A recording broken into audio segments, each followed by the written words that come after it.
What's happening, everybody, and how the hell might y'all be making out today? You going to some parks and looking at a little fall foliage? Are you doing a little leaf peeping? Come on now. 'Tis the season. Today's guest is making a rare third appearance on the Crash Bang Boom podcast, and drummer Sebastian Thomson of Baroness and, of course, Trans Am. Sebastian and I had a good time going track by track and talking about his experiences with each song on Baroness' killer new record Stone, plus a little Phil Collins and Stewart Copeland talk, and a whole lot more. So I hope y'all dig it. Tour dates with a rotating cast of opening bands will be on the road through December 1st, and you can catch all said dates at yourbaroness.com/tour.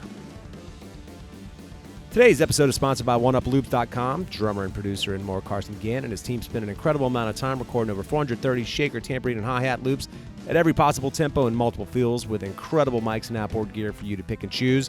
It's organized for you to find exactly what you need with just a few clicks, and everything feels and sounds incredible. You can sign up for free to check it out and gain full access to all 430,000 loops starting at just $6 a month. No download limits, whatever you want, whenever you want. New loops, one-shots, and drum breaks are being added weekly. Definitely a great addition to the arsenal of any drummer and or producer out there, and I can vouch for that having used it myself. So check it out at oneuploops.com. Crash Bang Boom podcast can be found where all podcasts are found. If you like what you hear, please check out any of the previous 270-plus episodes at double high fives that you can give me a like, a subscription, and or a positive review. Anywho, without further ado, Sebastian Thomson, Baroness, Trans Am, Stone, new record kills. Get up on it. Crash, bang, boom. Crowds go mad with joy.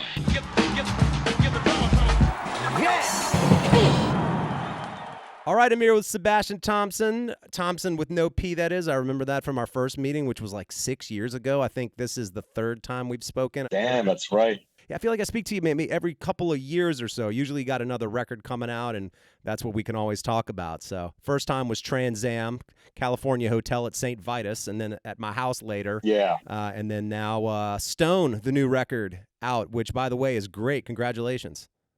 Thank you. I appreciate that.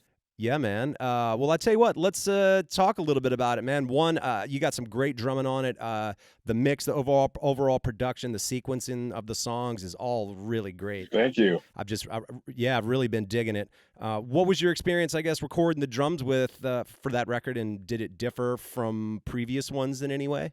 Yeah. So basically, this is my third record with Baroness. Yep. And Purple, when we did that, we worked on that really hard. In John Baisley, singer guitarist, has like a basement project studio. Mm-hmm. And so we wrote everything down there together, and everything was super planned out as far as, the music and the drums. Right. So when we did it with Dave Fridman, Mm-hmm. The producer, and when we went to a studio, like I just played each song like 3 times. Maybe we took one chorus from one take and one verse from another take, and that's pretty much it. Wow. When we did Golden Gray, that we wrote a lot of that in the studio, in Dave's studio. So that was different. That was a lot of like that whole pressure of like, come up with something good now. Yeah. Yeah. Which sometimes works, and sometimes you're like, oh shit, Absolutely. Yeah. But and then this time it was kind of more in the middle. So the album is not about the COVID lockdown, obviously, Mm-hmm. but a lot of it was written and recorded during the lockdown. Right. So what we did in order to feel useful and productive, Nick and I live in Brooklyn, and John and Gina live in Philly. Yep. So we had a thing called File Friday, Mm-hmm. and every Friday we would upload, like I would upload like maybe 5 folders, and each folder was at the same BPM, which had like a beat with 4 variations and like 4 fills, and it was like Lego pieces that they could put together into whatever arrangement they wanted. Yeah. And then that was great, because then we would do that on Friday. So then I didn't feel bad about getting a 6-pack and then going to my space during lockdown and just listening to records on Spotify and having some beers and playing drums. Right. Exactly. Felt like I deserved it. Yeah. Yeah, man. So it kind of kept me sane. That was awesome. Right. And then, what you got to do if you're a drummer or anybody in the band, and if you want them to use your ideas, you just got to fucking overwhelm them with quantity. You know what I'm saying? Yeah, totally. They will eventually pick something. Right. So I just sent them so much stuff, so they just picked, like the 10 grooves they liked and wrote riffs and the chord progressions over it. And then what we decided this time, we decided to not work with Dave because, it's especially John, I think, has a tradition of like 2 times with a producer.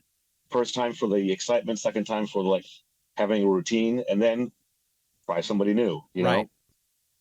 So we were like, you know what, we all kind of, I used to own a recording studio. John and Gina know what they're doing. We all know what we're doing. Mm-hmm. John has collected a lot of awesome gear over the years, mics and converters and pre's and all that nice fun stuff. So we decided, hey, let's just do the Zeppelin, a house in the country. Hell yeah. So we rented this house. I was on the border between Pennsylvania and New York State on the river. It was really beautiful in the mountains. Nice. We hung out there for about 4 weeks, and it was literally just the four of us. Nobody even, no tape off, nothing. John and Gina did like 95% of the patching in. So that was awesome. They did all that hard work. Nice. And then we just supported ourselves. And it was really fun. We actually didn't fight. We didn't argue. We had a good time. We played pool. We hung out. We ate food and we jammed and we recorded. It was really great. That's awesome. Wow. But, some songs were more complete than others as far as, if we're talking about drum wise. Other songs like, okay, so the first song with drums is Last Word. Yep. That one was I knew pretty much what I was going to do on that. Mm-hmm. That one was just like, let's just play it like 5 times. Like I said, I'll play a song like 5 times and I'll like take, maybe I'll take one verse from one take that was better than the other. Sure. That's fine, right? That's not cheating. No. Okay. All right. No. And so we do shit like that. And then after that, we've got Beneath the Rose. Yeah. John had that riff before we started working on Stone. Okay. So that one has like I don't know, has a slightly different vibe. But I think that riff that he has kind of suits the sort of the more like frenetic side of the Trans Am style drumming. Totally. Absolutely. For like 170 BPM stuff. Yeah. So that was kind of cool. And I think with that one, like the idea was like, we do love a lot of the early 90s sort of post-hardcore arty weirdos like, Jesus Lizard, stuff like that. Of course. So there's a couple of things in there that we throw in that I threw in on the drums, a couple of little references, or inspirations. Mm-hmm. But yeah, I kind of knew what I was going to do on that one too. But that was really fun to do. That was pretty straightforward. Mm-hmm. After that, we had, there's also a couple. I remember last time you and I talked, we talked about Stewart Copeland. Yes. and there's a couple of, they're not actually Stewart Copeland bell licks, but they're in the vein of course. The bell isn't accenting just the quarter notes. Totally. I sort of move it around. Mm-hmm. I like throwing that in there. That's fun, and then of course a little blast beat. Why not? Yeah, absolutely. For the hell of it. Yeah. For a couple of seconds. Mm-hmm. And then what's the fourth song? Choir. Oh, dude. Okay, so choir. I think that's the big deal for us because. Okay, so I mean, John's sitting next to me, so I'm going to have to watch what I say. He's looking at me disapprovingly. Uh-oh. No, it's like John is a very. I always use these words like sort of like he's very Baroque in his writing. Like he likes lots of ornaments and detail. Yeah. Slight harmonic changes and all this cool, awesome. Like I said, details that make it so interesting, right? Yeah. And my background with Trans Am is kind of the opposite. It's like let's just have this hypnotic groove go for like 6 minutes. Yeah. And then maybe the filter changes on one synth. Right. You know what I mean? Yeah, totally. It's kind of the opposite. But I think with choir, what was really exciting about that is that it's kind of the meeting of those two different ideas, mm-hmm. where it's like it is more hypnotic than most Baroness tracks. The root note never changes. Right. Do you know what I'm saying? Uh-huh. But there is all this cool shit. The guitar shit over top of it is awesome. that is a jam basically. Yeah. There's like that's just a jam. But while we were jamming, I remember we had a whiteboard and we had like little moments, like drum moments written out. I had like the couple of things I do in the rototoms. It's a little bit like Phil Collins on Abacab Oh yeah, for sure. when he does the eighth notes straight down the toms. You know, Yes. Yep. just with one hand. So yeah, so I remember on the whiteboard we had like like the Phil Collins section and then like the Stewart Copeland section or whatever. Nice. That's what we called it. So that was super fun. We just jammed that 3 or 4 times and we just picked the best one. That's just that was not edited. We just like, okay, this is the one. Cool. So that was fun because I feel like that's kind of in my wheelhouse, the like motoric kind of vibe. Yeah, totally. It's slightly different though because it does have a little bit of 16th note little gallop notes in there every now and again. Yeah. Which takes it out of the Trans Am world and makes it more Baronessy. For sure. Yeah, there's always the Gallup reference throughout the records for sure. Yeah, we like that. I like that. I hear you. I hear you, man. I was gonna say, so when I mentioned earlier, like the sequencing of the songs, one of the really cool aspects about the sequencing of the songs is the way that Ember's the dirge, I believe it is, and then the final song Bloom is woven throughout all those songs, and it kind of presents this sort of folkier, kind of really pretty, kind of mellow acoustic side. Yeah. And then you get back to like the kind of proggier, like stonerific kind of Baroness jams in between there. Yeah. So it's super cool. I really dig that. The acoustic stuff I think is a vital part of any Baroness album, and I think it's cool how they bookended the album with that. You know? So then after choir, it's that's the dirge. So then you're kind of at the middle. That's the dirge, which we're not going to talk about because I'm not on it. So it doesn't count. Anodyne's the next one, which is a really killer song. Thank you. Yeah, Anodyne. The beat I sent was the beat that the part that John picked was like one little afterthought. Huh. So that kind of surprised me. I forgot what the main idea that I sent was, but just a straight do at 135. Right. Like that wasn't meant to be like the meat of the beat, as it were. Right. So that's the first one we tracked. Nice. Because that one is probably the most straightforward, I think, for most of the instruments. It's all in 4/4, but some of the parts they don't go 4 times. Sometimes they go like 3 times. Right. Or 6 times, which is so you know sometimes you gotta pay attention a little bit when you're playing it. Right. The trick with that one, some drummers like you'll see a video, they're like, yeah, man, if you want to be musical, you got to do like the molar thing with your wrist and you got to accent the quarter notes on the hi-hat. I'm like, no. Sometimes what the song needs is like a totally robotic eighth note on the hi-hat. Right. I mean, that's kind of the difference between hard rock and punk rock. Right, for sure. Traditional. Yeah. Right? It's like that robotic new wave thing. It's not better or worse. It's just a different thing. Yeah. It's basically the butt of the stick against the corner of the hi-hat played less dynamically, so it's very kind of chopping eighth note style. Right, and like the more robotic you can get it, sometimes it's better for the song. So that's totally when we play that live. That's where I have to remember to not do that sort of hard rock accenting. I just got to keep it super robotic. You know, sometimes you forget in the heat of the moment. You know, of course, man. The next one is the song Shine, and that's an interesting part of the record because y'all start cranking out longer tunes, in particular the 8th one, Magnolia. But I guess let's start with Shine because that's yet another really cool one. Does it ruin the magic if I tell you what song I was listening to when I recorded that idea? No, I was going to ask you that anyway. It's basically, it's like a Thin Lizzy thing. I could see that. It's kind of that kind of vibe. Yeah. Which, it's like sometimes in rock music, we're like slaves to the backbeat sometimes. Or I mean, pop music in general. Even, like all the kids are doing like quintuplets now, subdivisions or whatever. Yeah. It's still a halftime backbeat. Right. It's like, come on, guys. Yeah. I call it the implied shuffle. It's almost like a shuffle feel, but played semi-straight. Then, so yeah, I hear you. It's sometimes I'm like, that's really great that you could be consistent and play that way. And people like Chris Daddy Dave, he's a guy that just lives in that world and he can do it. It's incredible. Yeah. But sometimes it's just like, come on, guys, Jesus Christ. I wonder if in 20 years that quintuplet swing will just sound normal to non-musicians. Maybe. You might be right. Because because some of the intervals that Sabbath uses when that came out, it was like, whoa, this is so evil. Right. And now it's like totally standard. Mm-hmm. I don't know.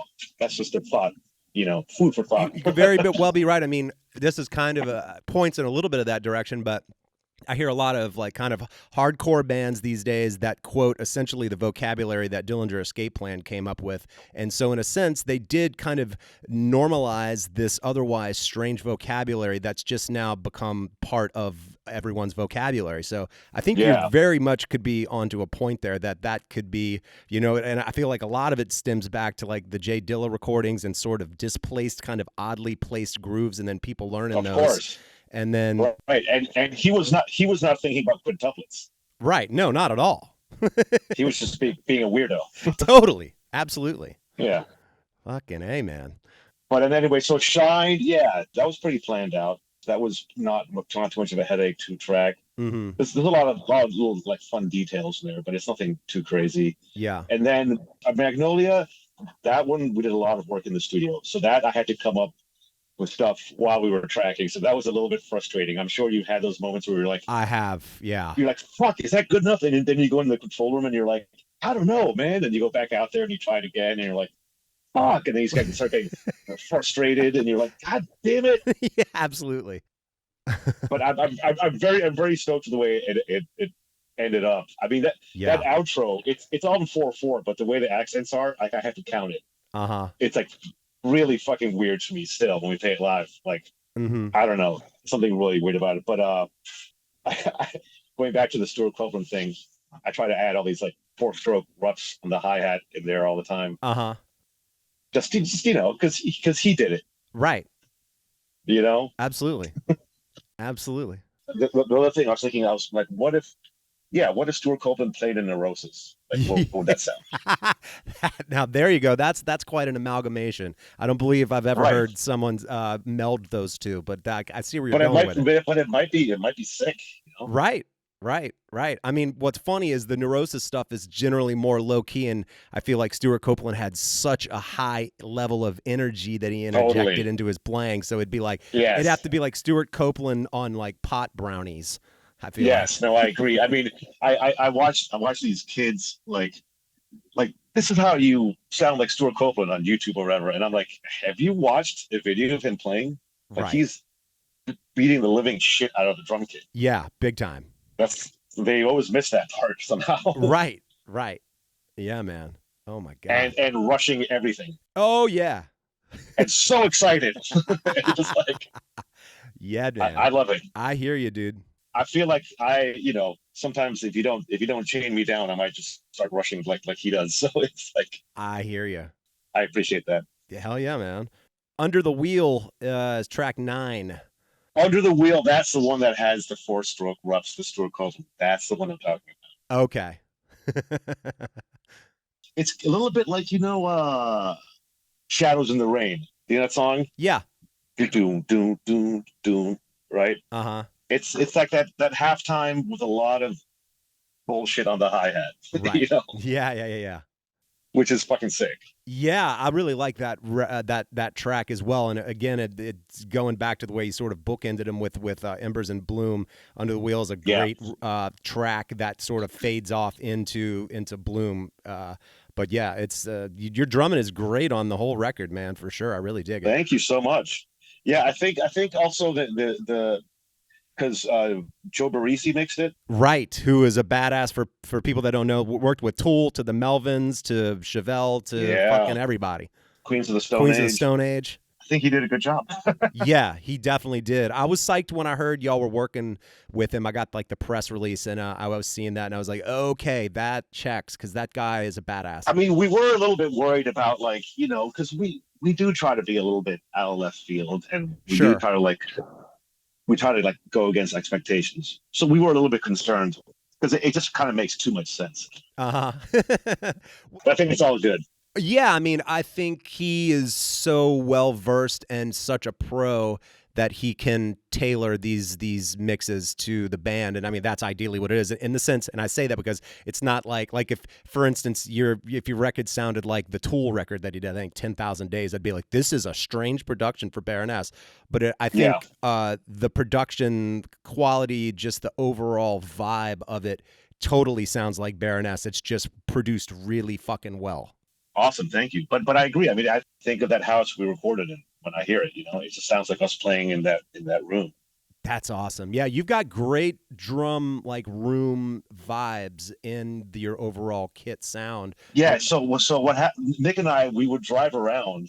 We would find houses, and we would drive around, houses for rent, and we checked out like maybe 4 or 5 houses, and then when we walked into that one, I walked into the living room and I clapped and I was like, oh, we need to get this house. No way.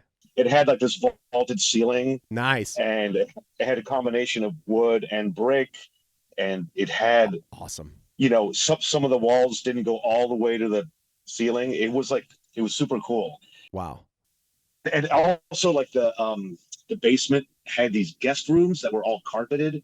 So it had vocal booths, it had amp booths, you could do a totally dry drum sound if you wanted, totally huge room drum sound. Nice. It was really good. It was awesome. It was perfect.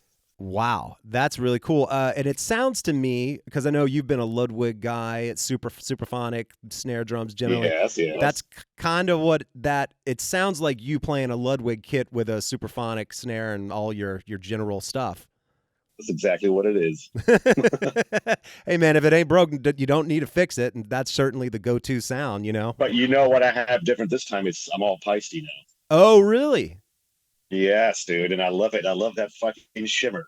Oh yeah, it is a different thing, man. That's awesome that you got that Alex Van Halen constant shimmer that doesn't shut up ever.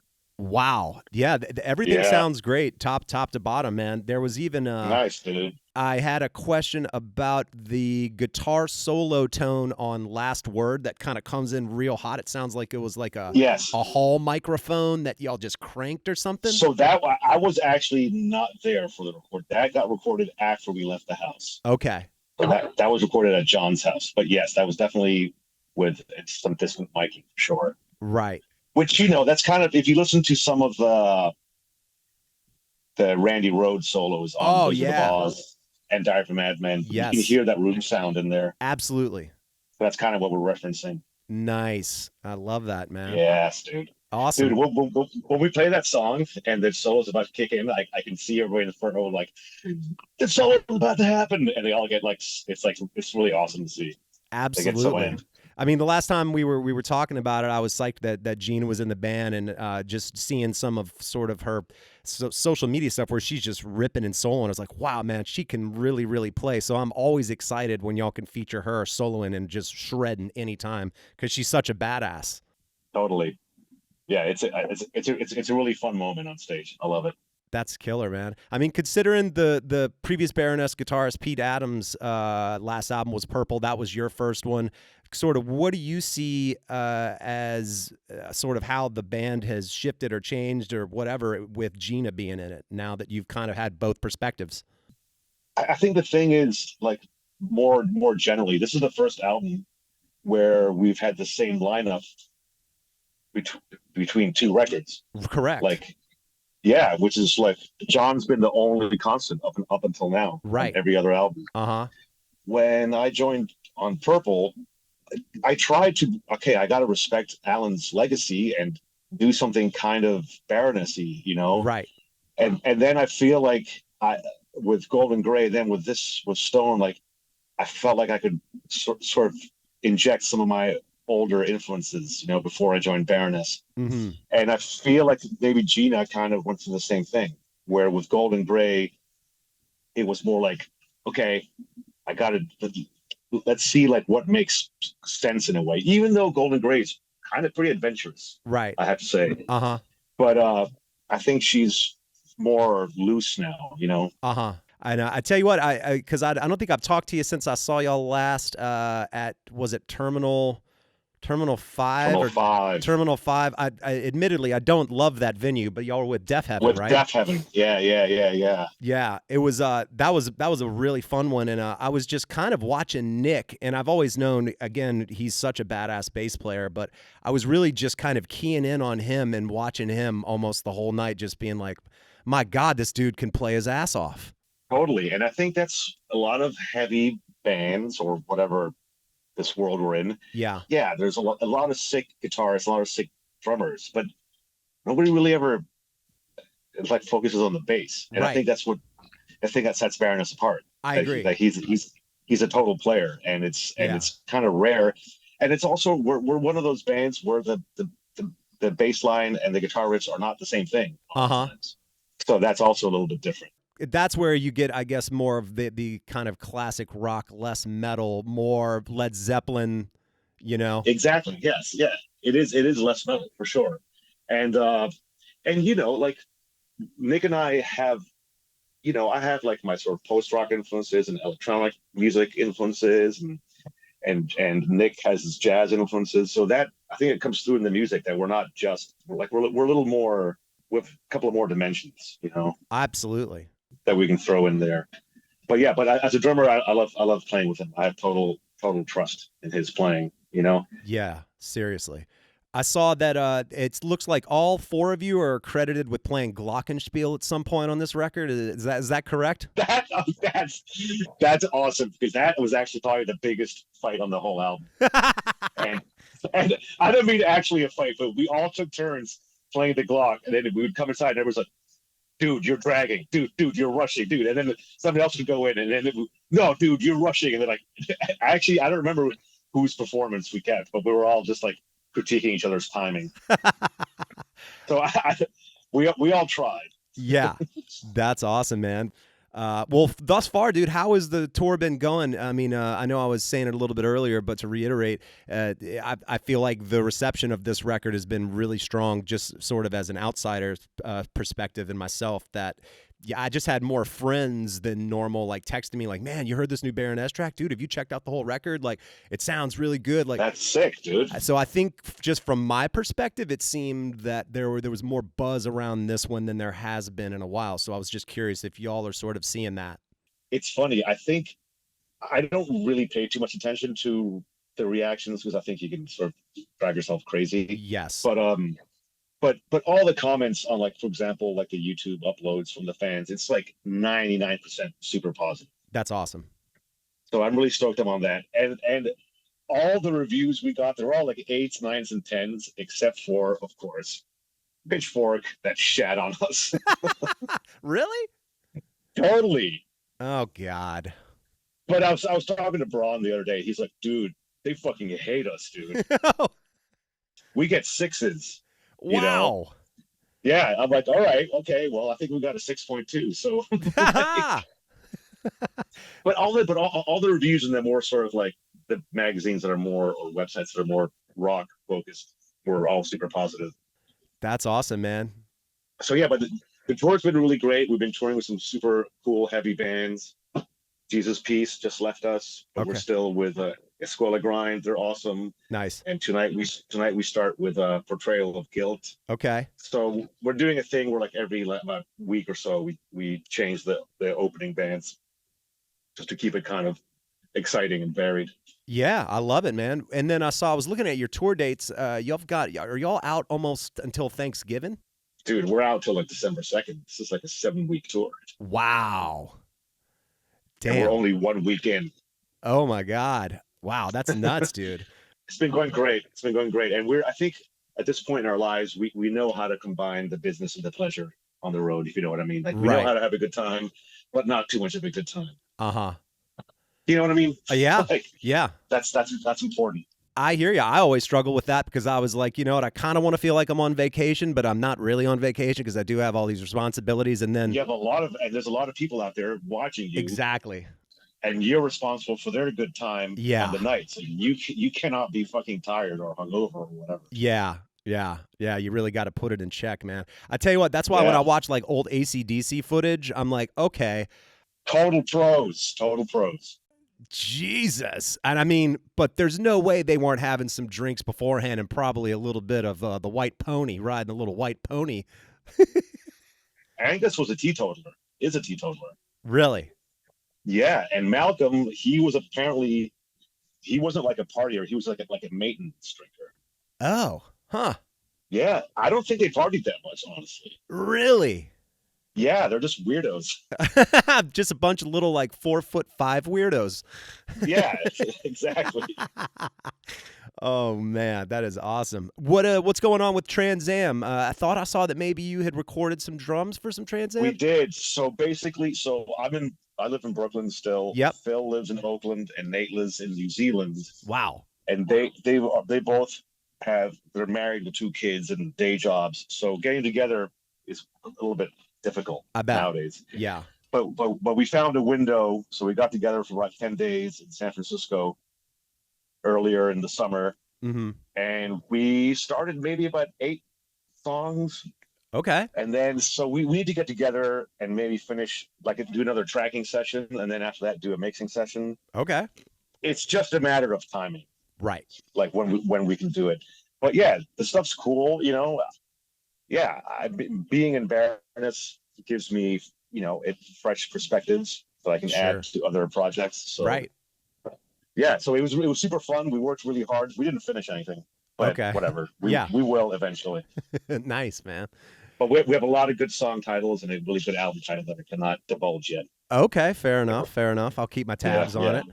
Excellent. Right. Man, well, shit, Sebastian, it was fun catching up with you, man. It's been a minute again. Dude, likewise. Yeah. Congrats on Stone. I think it's great. I love your playing on it. The overall, everybody's playing, songwriting, production. Thank you. Across the board. Well, I know that you're a shredder, so thank you. Right on, man. Well, hell, dude, best of luck forward on the tour. I know y'all are going to be out there for a while, so, you know, keep your heads together. Best of luck, and, yeah, we'll have to catch up soon. Talk to you soon. All right, man. All right, everybody, thanks for tuning in, and thanks to Sebastian for catching up. New record is definitely killing, and always a good time talking with him. Stewart Copeland, I mean, come on, how are we not going to talk about that guy? Tour dates go through December 1st in the States. Try to catch him if you can, and we'll catch you on the next ones. Crash, bang, boom.